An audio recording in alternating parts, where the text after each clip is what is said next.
बोले एक श्वास तुम्हारी बहुत कीमती है। कल एक प्रश्न कर रहे थे कि आप बता सकते हैं संसार में सबसे बड़ा डर कौन सा है? हम कहा हमसे पूछ रहे हैं? हाँ आपसे। तो हमारे लिए सबसे बड़ा डर है कि मैं कभी किसी पल प्रभु को ना भूल जाऊं। बस न मृत्यु का डर है, न काल का डर है। समुझ जी आए शरण ते डरत ना काल दर, जिए काल बस ना रहे।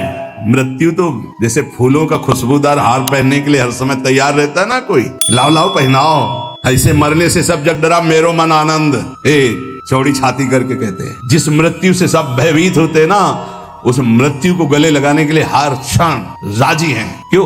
प्रिया जी की, प्यारी जी के लिए। अभी छूटे, अभी गए, अभी गए। कुछ तो आवरण है ही है ना। हर समय तू बाधा पहुंचा रहा है मेरी प्यारी जी के राग रंग में। हट तू, तेरे लिए अब स्थान नहीं रह गया, तेरे लिए कोई महत्व नहीं रह गया। डर है तो इस बात का कि कहीं किसी भी वस्तु व्यक्ति स्थान के प्रभाव से प्रिया जी को भूल ना जाऊं, बस, और कोई डर नहीं। हमारे आचार्य कहते यही डर है डर अपि हरिवंश हित, जिनो भ्रमय गुण सलिल पर, जी नामन मंगल लोक त्यों सुहरि पद।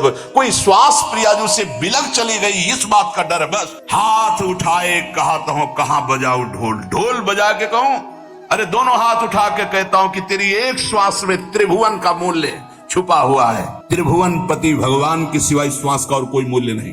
कल उनसे कहा कितनी आयु के? 50-55 के। 55 वर्ष तक आज तक जो कमाया 5 श्वासें नहीं खरीद सकते उससे। आखिरी श्वास और कह दो 55 वर्ष की कमाई दी, एक बार ऐसे कर लेने दो तो नहीं होने दो। आखिरी श्वास खत्म। उस श्वासों को जो तुमने सांसारिक संपत्ति एकत्रित करने में कमाई पूरी की पूरी लगा दो तो एक श्वास नहीं खरीद सकते। ऐसी कितनी श्वासें तुमने बर्बाद कर दी व्यर्थ में। तो कह रहे ये श्वास बहुत कीमती है। नारायण स्वामी कह रहे हैं हर समय राधा राधा राधा, तो श्वास सार्थक। किसी से कोई कपट नहीं, कोई द्वेष भाव नहीं, सबके चरणों में प्रणाम, सरल स्वभाव। और राधा राधा राधा बोले संसार समुद्र से उसकी नैया किनारे लग गई। अब गंभीर बात, जो महाभागवत हैं, ये ऊंचाई की बात है, वो अपने स्वरूप में स्थित रहते हैं। जो साधारण भक्त हैं वो रूप में स्थित रहते हैं अपने शरीर। जो महाभागवत जन हैं वो स्वरूप में रहते हैं। स्वरूप जैसे किसी का दास स्वरूप, किसी का सखा स्वरूप, किसी का गोपी स्वरूप, किसी का सहचरी स्वरूप, कोई अपने ब्रह्म स्वरूप में स्थित रहते हैं। हर समय दिन में कितनी बार आपको याद आता है कि आप श्री जी की सहचरी हो? सच्चाई से देखो, बस वही स्त्री शरीर का चिंतन, पुरुष शरीर का चिंतन, अपने इसी को पुरुष मानना, स्त्री मानना, ये देखो सत्संग है। शुरुआत कई बार हमने कहा इसी बात से करो ना। ये तो ऊपरी पोशाक है, स्त्री पुरुष की ये पोशाक है। इसीलिए कहा गया बनिता पुरुष भाव मिट जाए, सेवे ललितादिक के भाई। आप न स्त्री न पुरुष हैं। इस जन्म में ऐसे कर्म, ऐसे भगवत कृपा हुई कि स्त्री बन गए, पुरुष शरीर मिल गया। अगला जन्म हो सकता है कि कीट पतंगा न जाने कौन सी योनि का मिले, तो आपकी पोशाक बदल सकती, पहनने वाला वही रहता है। यहाँ पहनने वाले की बात हो रही। न तुम स्त्री हो न पुरुष हो, तुम श्री जी की नित्य दासी हो। ऐसा चिंतन करो इस उपासना में। कई बार चिंतन करते हैं आपकी मैं श्री जी की दासी हूँ, मैं श्री जी की सहचरी हूँ, हमारी प्रिया जो प्रिय सखी हैं। कई बार चिंतन करो, ईमानदारी से बताओ। देखो अंदर देखो, सब ईमानदारी से। दिन भर विचरण करते रहते हो बाहर, कभी अंदर बैठे गुफा में श्रृंगार कर रहे हैं श्री जी का, अंदर से सोच रहे हैं। इसलिए कह रहे हैं कि अभी आपका स्वरूप जागृत नहीं हुआ। जब स्वरूप जागृत होता है तो जैसे आपको सोचना नहीं पड़ता मैं पुरुष हूँ, ऐसे सोचना नहीं पड़ता मैं सहचरी हूँ, हर समय उसी में स्थित रहता है। महाभागवत वो है जो हर समय अपने स्वरूप में स्थित रहता है। तो चलो स्थित स्वरूप में नहीं, पर स्वरूप का बोध तो होना चाहिए। मैं कौन हूँ? मैं स्थूल नहीं हूँ, सूक्ष्म नहीं हूँ, कारण नहीं हूँ, मैं श्री जी की सहचरी हूँ। प्रिया जो हमारी प्रिय सखी है। दूसरा, अपने इष्ट के स्वरूप का बोध। मेरे प्रिया प्रीतम, मेरे श्यामा श्याम, इसके सिवा अन्य कहीं कोई आश्रय, अन्य कोई सपोर्ट, अन्य कोई बल, कोई आशा बिल्कुल नहीं। ये महाभागवतों के लक्षण है, साधारण भक्त की बात नहीं कह रहे। पहला है अपने स्वरूप का बोध, मैं प्रियाजू की प्रिय सखी। दूसरा है अपने आराध्य देव के स्वरूप का बोध, रसोया परमानंद एक ही दुधा सदाल, श्री राधा कृष्ण रूपाभ्याम तस्मै तस्मै नमो नमः। एक ही परब्रह्म रस तत्व दो रूपों में खेल रहा है, प्रिया और प्रीतम के रूप में। हमारे आराध्य देव प्रिया प्रीतम, इसके सिवा कहीं कोई हमारा आश्रय नहीं, बल नहीं, आशा नहीं। और सही पूछो तो श्रद्धा नहीं, सही पूछो तो श्रद्धा नहीं। अंदर की बात क्यों जानते नहीं हो? सर्वत्र व्याप्त आराध्य देव है, इनको जानते हो, मानते भी हैं, पर वो अंदर की जो बात है, जैसे परिक्रमा मार्ग में बैठे सब जा रहे हैं तो सब पे श्रद्धा है क्या? लेकिन पहचान के बोले राधे राधे हुई ना, इसे कहते हैं अपनापन। बस ये मान लो पूरा संसार हमारे लिए कैसा, परिक्रमा मार्ग में बैठे खूब भीड़ जा रही है, भगत है दर्शन। लेकिन उसमें कोई जब अपना प्रियजन का राधे श्याम, ऐसे पूरे त्रिभुवन में भक्त भगवान जगत जड़ चैतन्य सब में वही दृष्टि है जैसे परिक्रमा मार्ग में सब पे दृष्टि। धन्य है प्रभु इतने रूपों में आप। लेकिन प्रिया प्रीतम ये पहचान, बस और कहीं पहचान नहीं। ये है अपने इष्ट के स्वरूप का बोध। तीसरा, जो स्वरूप बोध और इष्ट बोध के साधन मिले हैं गुरुदेव से, उसमें परम आसक्ति, कोई मिलावट अन्य की नहीं होनी चाहिए। हम सत्संग सुन रहे हैं, सत्संग में सर्वव्यापी शब्दों का प्रयोग होता है, कोई भी लाभ ले सकता है। अपने को इतना चतुर रहना है कि अपने को क्या चाहिए इसमें जो बोला जा रहा है, हमारी गुरुदेव के साधन से जो मिलती हुई बात है वो हम पकड़ेंगे और नमस्कार सुनेंगे, आनंदित होंगे, पकड़ेंगे नहीं। पकड़ेंगे वो जो हमारे गुरुदेव के मुख से निकले हुए साधन में जो सहयोगी है। ये प्रवीणता साधक में होनी चाहिए। नहीं तो आप कहोगे कल ये कह रहे थे आप और आज ये कह रहे हो, तो कल का सिद्धांत और चल रहा था, आज का सिद्धांत और चल रहा। दोनों सिद्धांतों के शब्दों का एक दूसरे से विरोध होगा, ये समझना, ये प्रवीणता होनी चाहिए। जो गुरुदेव ने स्वरूप बोध और इष्ट बोध के लिए साधन दिया है उसी पे रति होनी चाहिए। ये बड़ा प्रवीण साधक पकड़ेगा, नहीं तो नहीं पकड़ पाएगा। कौन सा ऐसा कार्य है जो हमारी प्यारी जी के चरण चिन्हों से न बन जाए? अभी कैसे समझोगे, कैसे समझोगे? फिर ये तुम्हें कहना पड़ता है। अभी राधा प्रताप को देखा कहाँ है आपने? राधा चरण प्रताप को कहाँ देखा है? अरे नरक जाते हुए जीव को नवनिवृत्त निकुंज में स्थापित कर दे जिनकी करुणा कोर मात्र। अभी राधा कृपा को कहाँ देखा? क्या चाहिए तुम्हें, क्या समझना है? अनंत कोटि ब्रह्मांडों के स्वामी श्री कृष्ण चंद्रजू से ही सब शक्तियां हैं, सब वैभव है। अरे वही राम है, वही श्याम है। अभी समझ में नहीं आया क्या? हनुमान जी चरण किसके सहलाते रहते हैं? जिनके चरणों को सहलाते रहते हैं वही श्याम सुंदर है। हम यहाँ बंसी पकड़े वहां सारंग है, वही तो है। और वो जिनके चरण वैसे सहलाते हैं वो प्रिया। कैसे धीरे से बोलना पड़ेगा इसलिए कि सब नहीं समझते हो। श्यामाजू के चरणन की बलिहारी जे है बसत, इसीलिए इष्ट बोध होना चाहिए। धनी धनी राधिका के चरण, सखा बोल रहे हैं प्रभु के नित्य सखा।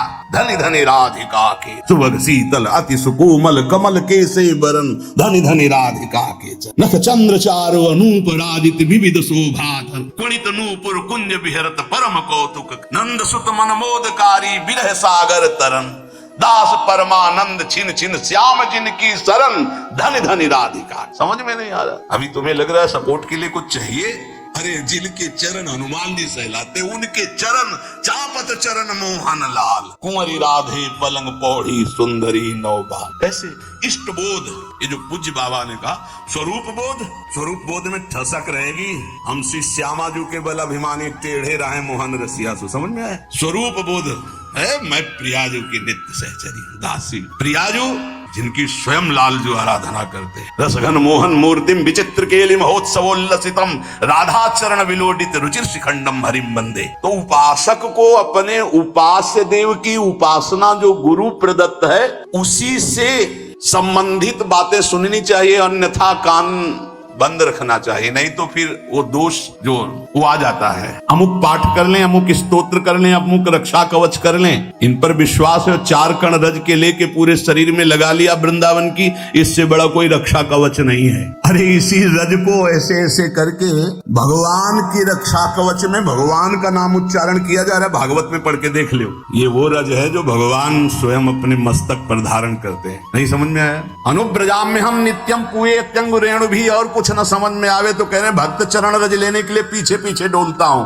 तो ये तो महाभागवतों की प्रेममयी आंसुओं से भींगी हुई भूमि है, और स्वयं प्रिया चरण रज जान के लुठत रसिक सिरमौर। इसलिए अपने भजन रस सिद्धांत को समझे और जब गुरु प्रदत्त ही होना चाहिए। ये महाभागवतों की बात कर रहे हैं। ऐसा नहीं कि कहीं पढ़ लिया आपने कि ये इतने महीने जपने में ये सिद्धि आ जाएगी, भूल मत करना। गुरु प्रदत्त नाम और मंत्र के सिवा कहीं भी हमारी रुचि नहीं रह जानी चाहिए कि थोड़ा 5 माला ये कर लेते हैं कि उससे सपोर्ट हो जाएगा और इससे ये हो जाएगा और फिर अपना गुरु मंत्र जप लेते हैं। ऐसे आते हैं प्रश्न। वो बाहर के होंगे अपने रसना कटो जो अन रटो, गुणानुवाद अपने आराध्य देव का, श्रवण फूटो जो अन सुनो।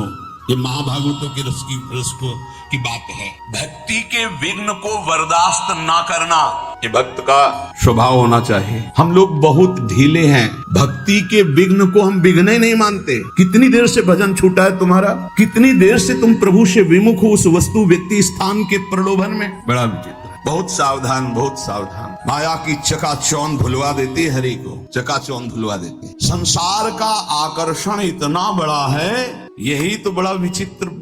और भूले तो भूले तुम जिन भूलो मालाधारी, स्वामी हरदास जी कहते। अरे और तो भूले ही है, तुम क्यों भूलती हो? तुमने तो उनका माला पहन लिया, कंठी पहन ली। उनसे बड़ा कोई है? उनसे बड़ा कोई है? अपने स्वामी से बड़ा कोई नहीं। चर्चा किसकी हम करेंगे? गुणानुवाद किसका करेंगे? अपने प्रभु का। बता रहे हैं विश्व ब्रह्मांड में जितना धन है कुबेर के कोने में, कुबेर के पास जितना खजाना है लक्ष्मी जी के चरण चिन्ह के कोने में है, वो लक्ष्मी जी जिनके चरण सहलाते रहते हैं वो हरि है, वो हरि जिनके चरणों में महावर रखते हैं हमारी प्रिया जो है। इसके आगे बोलो, पूर्णता प्रेम की, क्योंकि प्रियाजू कौन है? पूर्ण प्रेम, शांद्र आनंद घन प्रेम मूर्ति किशोरी। अब हम चर्चा किसकी करेंगे? नीचे करेंगे किसी की? अरे सुरपति नरपति लोकपति जिनके भावे घास। समझे में नहीं आ रहा, समझे में नहीं आ रहा। बहुत विचित्र है, बहुत विचित्र, अति विचित्र भगवंत गति। हाथ सामने अनंत ब्रह्मांडों के स्वामी की महिमा और एक तरफ माया की महिमा। स्वामी को धक्का लगा के बाहर, माया को अंदर। ऐसा प्रभाव माया का, बड़ा विचित्र। जिस समय सोने की थाल और कटोरी सब लगा के लक्ष्मी जी बूढ़ी के रूप में भगत से प्रसाद पे बोले ये जूठे पात्र हम दोबारा नहीं रखते। अरे मैया तू तो रुक अब यहाँ। नारायण बैठे थे, बोले जा ये रहते है ना साधु बाबा सन्यासी जन, हम वहां टिकते नहीं ज्यादा दिन, तो इसलिए बोले स्वामी जी झोला उठाओ आप अपना चलो। बोले नहीं बेटा हमारी तो इच्छा थी आज रात्रि बोलना माताजी रहेंगी। पिताजी को भगा दिया। जो पिताजी गए माताजी अंतर्ध्यान हो गई, क्योंकि नारायण की भी लौट टिक नहीं सकती। ये खेल है, समझ लो। अच्छे अच्छे नारायण को छोड़ दें, ऐसा है माया का प्रभाव। भक्त भक्ति के विघ्न को बर्दाश्त न करे, चाहे कोई वस्तु हो, व्यक्ति हो, स्थान कुछ भी हो। जो मेरे प्रभु का विस्मरण करा रहा, बर्दाश्त नहीं होना चाहिए। लेकिन आप खूब बर्दाश्त कर लेते, चैन से बर्दाश्त कर लेते। नहीं देख लो अपने लोग कितने प्रमादी हैं कि इस बात से हमें दुख नहीं होता। तद स्मरण परम व्याकुलते, आराध्य देव का विस्मरण हो रहा है, मुझे चैन है। बहुत विचित्र बात है। सत्संग छूट गया, तुम्हें बेचैनी नहीं हुई? तुम्हारी दिनचर्या टूट गई, तुम्हें बेचैनी नहीं हुई? तुम्हारा नाम छूट गया, तुम्हें बेचैनी नहीं हुई? नहीं, किसी भी स्थिति में नहीं। विचार करो पूज्य राधा बाबा के चरित्र में जरा अंदर, गांठों से गठिया बात इतना बढ़ा हुआ था कि बाबा एक कदम नहीं चल सकते थे। और गंगा जी की रेती में सत्संग हो रहा था, तो पूज्य बाबा को कौन सा ज्ञान नहीं, आप हमें बताओ। वो प्रार्थना कर रहे थे जो उनकी सेवा में थे कि मुझे वहां तक पहुंचा दो। बोले थक गया हूं, मेरी सामर्थ्य नहीं। बोले पहुंचा दीजिए। बोले चले जाओ ना। बड़ी चूक हो जाती है, जानते हो। जब हम चरित्र पढ़ते हैं महापुरुषों के, तब लगता है वो महापुरुष है। जब सेवा में होते ना पास, तो नहीं लगता। देखो कैसे उत्तर दे रहे हैं बाबा को, या इतना ही प्रिय तो आप चले जाओ, हम तो थक गए हैं। प्रसंग है, पढ़ के देख लेना कि बाबा ने एक बांस उठाया और कहा क्या तुम जानते हो श्री कृष्ण में वहां तक नहीं पहुंचाएंगे? पहुंचाएंगे। और कढ़िलते हुए बांस के सहारे से इतनी दूर तक पहुंचे जहां से सत्संग सुनाई दे रहा। क्या सत्संग में बाबा को जानना है? सर्वज्ञ महापुरुष है, पर है कोई सत्संग की महिमा? क्या हमारे अंदर चुभता है कि आज का सत्संग छूट गया? क्या चुभता है आज का वाणी पाठ छूट गया? अरे जिस सभा में हम बैठकर वाणी गायन हो रहा है उसमें बैठे, प्रियाजू का यश हो रहा है, साधु मंडली में बैठे, इससे बड़ा सौभाग्य क्या हम जलते हैं कि आज हमारा इतनी देर से भजन छूट गया? क्या हम कभी रोए कि हमारी सेवा छूट गई? प्राण तक कष्ट हो तो भी सेवा नहीं छूटनी चाहिए। प्राण तक कष्ट हो, अगर हम सकल पाते हैं तो सकल करते सेवा करते हैं। हमारे गुरुदेव की, इष्ट देव की सेवा, ये केवल प्रवचन ही नहीं, गुरु प्रताप से कह रहा हूं। भक्त को भक्ति के विघ्नों को बर्दाश्त नहीं करना चाहिए। बता देना कि हम आज उठने लायक भी नहीं, पर ये सेवा पहुंचा, इस सेवा पहुंच जानी चाहिए। मेरी सेवा नहीं टूटनी चाहिए। ना सेवा में प्रीति होगी, ना नाम छूटने में तुम्हें जलन होगी, ना तुम्हारी पाठ में प्रीति होगी, ना तुम्हारी इष्ट देव के अपनेपन में स्थिति होगी, तो होगा क्या? भक्ति के विघ्न को आप क्यों बर्दाश्त कर लेते हैं? ये बात देख लीजिए। हमें लगता है जितना इष्ट और गुरु का दुलार मिलता है तो हम उसको पहचान नहीं पाते। हमें लगता है संसारिक तौर तरीके से लगता है, हमें नहीं लगता कि हम पर अपार कृपा है। पांचवा, भक्ति के फल को गुप्त रखना। ये पांचों आज ये बहुत बड़ी महान बातें हुई। अपने स्वरूप का बोध, अपने इष्ट के स्वरूप का बोध, जो गुरु प्रदत्त साधन उस पर निष्ठा, जप और गुणानुवाद अपने आराध्य देव का ही, भक्ति के विघ्नों को बर्दाश्त न करना और ये भक्ति के फल को गुप्त रखना। जो हमारे इष्ट और गुरुदेव की कृपा से आध्यात्मिक उन्नति हो रही, उसे कभी ना बोले, ध्यान रखना, नहीं वहीं रुक जाएगी, बंद हो जाएगी। पकड़ो इस बात। अपनी स्थिति कभी नहीं व्यक्त करनी चाहिए। इसमें पांचवा, भक्ति के फल को गुप्त रखना चाहिए। आपको स्वप्न में अच्छे स्वप्न आ रहे हैं, दिन में कोई अनुभूतियां हो रही, गुरु कृपा प्राप्त हो रही है, आपको प्रियता मिल रही है, भागवतिक आंतरिक उन्नति हो रही, बिल्कुल गुप्त, कुछ नहीं बोलना। बोले नहीं गुरु से तो बोल दे,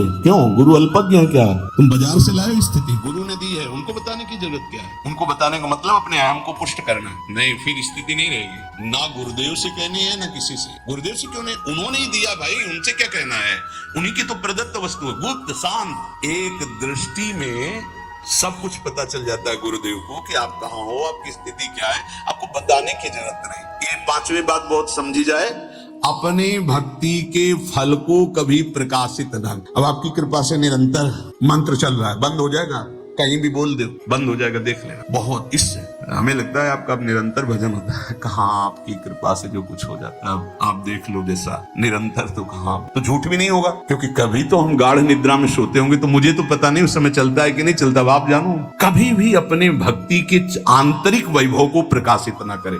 पहला है अपने स्वरूप का निरंतर चिंतन रखो कि हम प्रियाजू की प्रिय सखी हैं। दूसरा, अपने आराध्य देव के स्वरूप का कि महामहिम इन्हीं के सब कुछ अधीन है, हमें किसी और के सपोर्ट की जरूरत नहीं है, और की आराधना की जरूरत नहीं। तीसरा, जो गुरु प्रदत्त साधन है उसी में हमारी रुचि होनी चाहिए, उसी नाम में, उसी मंत्र में, और उन्हीं के गुणानुवाद में। और चौथा, भक्ति के विघ्नों को बिल्कुल बर्दाश्त न करे, जो हमारे प्रभु का विस्मरण करा दे उससे बचने की कोशिश करे। पांचवा, भक्ति के फल को गुप्त रखे, भक्ति के अनुभव को गुप्त रखे।